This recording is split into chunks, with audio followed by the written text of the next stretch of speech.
Lavdrimet dhe falënderimet I takojnë Allahut, krijuesit të gjithësisë, atë e falënderojmë dhe prej Tij ndihmë dhe falje kërkojmë. Atë cilin e udhëzon Allahu I lartësuar në rrugë të drejtë, nuk ka kush e devijon, dhe atë cilin e largon nga kjo rrugë, nuk ka kush e drejton.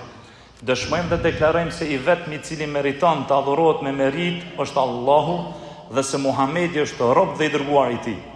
Fjala më e mirë është fjala e Allahut të lartësuar, udhëzimi më I drejtë është udhëzimi I Rasulit sallallahu alaihi wasallam. Gjërat më të këqija janë të shpikurat në fe, çdo shpikje është risi, çdo risi është humbje dhe çdo humbje përfundimi I saj është zjarri I xhenemit. Të nderuar besimtar, secili prej nesh ka nevojë që të këshillohet dhe ka nevojë që të merr apo të jepet një këshill e cila buron prej një zemre të sinqertë, prej një zemre të nënshtruar në Allahun dhe në sunetin e pejgamberit alayhi salatu wasalam. Dhe ka nevojë që ai kur e merr këshillën nga këshilluesi, ajo këshill të jetë për të hajër dhe të jetë për të vepër e mirë. Dhe dini o vëllezër se këshilla është e shtrejtë. Andaj edhe këshilla e shtrejtë nuk den apo nuk jepet vetëm se nga një besimtar I devotshëm I cili e ka frikë Allahun e lartësuar. Ajo këshill del dhe buron nga zemra e cila vërtet e ka mendje të mirë dhe qëllim të mirë që ta këshillon vllaun e tij, që ta sheh një sikurse që mendon të jetë edhe ai vetë sikurse ai. Të nderuar vëllezër, dijeni se besimtari është ai I cili këshillon, ndërsa munafiku është ai I cili të dëmton dhe të turpron. Allahu subhanahu wa taala po na thot tek surja Hujurat numër 10, s'ka dyshim se besimtarët janë vëllezër mes veti. Ndërsa pejgamberi alayhi salatu wasalam na thot hadithin e Imam Buhariut dhe Imam Muslimit, thot askush prej jush nuk ka besu derisa t'ja doj vllau të vet atë që do për vete. Të nderuar besimtar, mos prit që këshilla e mirë me të ardhë prej armikut. Po të njëjtën kohë mos prit që këshilla mirë me të ardhë prej iblisit, prej vezveseve, prej shejtonit. Sepse iblisi ka qenë armiku I Ademit dhe Havës. Dhe çfarë ju tha atyre dyve, kur dihet se çfarë ka ndodhur me Ademin dhe Havën? U tha atyre, Zoti juaj nuk u ka ndalu juve të dyve këtë pemë, vetëm që ju të mos bëheni melek, ose vetëm që ju të dy të mos bëheni të jeni të përjetshëm. Dhe pastaj tha, dhe ju bori atyre duke thonë se unë jam këshillues për ju. Siç është ajeti tek surja Araf 20-21. Pra ky armik u betua në emër të Allahut se për ju të dy unë jam këshillues. Lind pyetja, a ishte vërtet iblisi këshillues I mirë për Ademin dhe Havën? Padyshim se jo. Atëherë çfarë kuptojmë prej kësaj? Se këshilla nuk vjen për armikut. Dhe këshilla nuk vjen për ati I cili e ka zemrën e zezë, është smirëzi, I cili kur të qet ty se Allah të ka dhënë diç për begatis, ai të urrejnë dhe ka dëshirë që atë mirë që ta ka dhënë ty I madhi Zot, me ta largu, me ta shkatru. Mos prit prej tina këshill të mirë, sepse ai nuk të don, sepse ai të urren, sepse ai nuk ju ka ngolitur ati ende besimi, imani, sikurse na ka mësua Allahu dhe na ka mësua pejgamberi alayhi salatu wasalam. Vëllezërit e Jusufit alayhi salam, të cilët ja kishin zilin Jusufit alayhi salatu wasalam, derisa synuan edhe për ta vrarë. Por megjithatë, kur shkuan tek baba I tyre dhe I than, pra babës I Jusufit, Jakubit alayhi salam, siç është ajeti tek surja Jusuf 11, o baba ynë, çfarë ke ti që nuk na beson neve për Jusufin, ndërsa ne ja duam të mirën atij? Lind pyetja, a kanë qenë vllazërit e Jusufit këshillues për Jusufin dhe për babën e tyre? Padyshim se jo. Prej inatit, prej smirëzisë, prej urrëties, ata dëshën ta vritin vllaun e tyre. E si t'jenë ata këshillues për të? Andaj vëllezër, dijeni se këshilla është e shtrejtë. Dhe këshilla shprehet dhe del vetëm prej një zemre të besimtarit të mbushur me iman. Prej një zemre të besimtari i cili e ndjek atë çfarë ka thënë Zoti dhe atë çfarë ka thënë profeti Muhammed sallallahu alaihi wasallam. Për këtë shkak, këshilla mirë nuk të vjen prej armikut dhe as prej shejtanit, por këshilla mirë të vjen prej atij i cili e ka tut Allahun, prej atij i cili din me dallu të mirën nga e kota dhe din me dallu bidatin prej sunetit të pejgamberit alayhis salatu wassalam. Dhe burrat më të mëdhej dhe më të mirë të cilët janë dalluar me këshill, janë pejgamberët e Allahut, janë të dërguarit e Zotit. Nuhi alayhis salatu wassalam e ka thirrur popullin e tij për adhurimin e Allahut të vetëm dhe i ka këshilluar, mirë po ata e akuzuan Nuhin për devijim, si thot i madhi Zot tek sura Araf 6:2, unë u akumtoj juve shpallet e Zotit tim, ju këshilloj dhe unë di nga Zoti im çka ju nuk dini.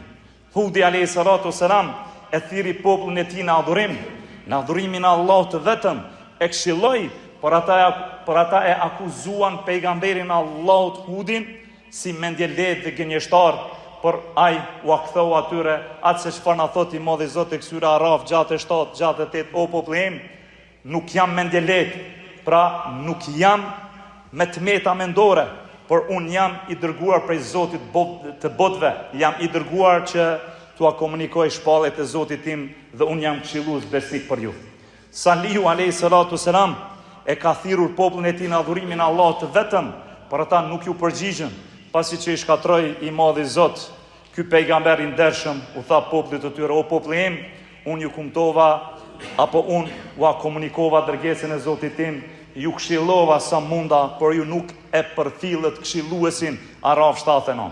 Shuaibi alayhis salatu wassalam e ka thirrur popullin e tij, por ata nuk ju përgjigjën thirrjes.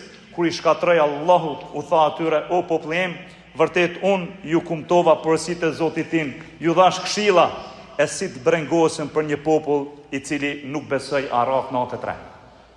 Pra, po shifët qartë se kush janë ata të cilët japin këshilla dhe ta dojnë të mirën, janë pejgamberët e Allahut, të dërguarit e Allahut, janë burrat e sinqertë, janë njerëzit e devotshëm, janë synetlit, ata të cilët kur ta dojnë ty të mirën, e menon se dhe ai vetë është pozitën tënde dhe ta jep këshillën e cila buron për një zemre të sinqertë, për një zemre të besimit, për një zemre të një pasuesi të sunetit. Pra, i dërguari i Allahut, Muhamedi sallallahu alaihi wasallam, e këshilloi umetin, u alargoi atyre ngërçet dhe ankthët që i kishin në gjoksat e tyre, u akumptoi atyre shpallin e Allahut të lartësuar, dhe nuk pra vepër e cila ta afron tek Allahu i lartësuar dhe të fut në xhenet, vetëm se u tregoi, dhe nuk ka vepër e cila të largon prej Allahut dhe të fut në zjarr të xhenemit, vetëm se u tregoi, dhe nuk ka vepër që robi e bën dhe e zemron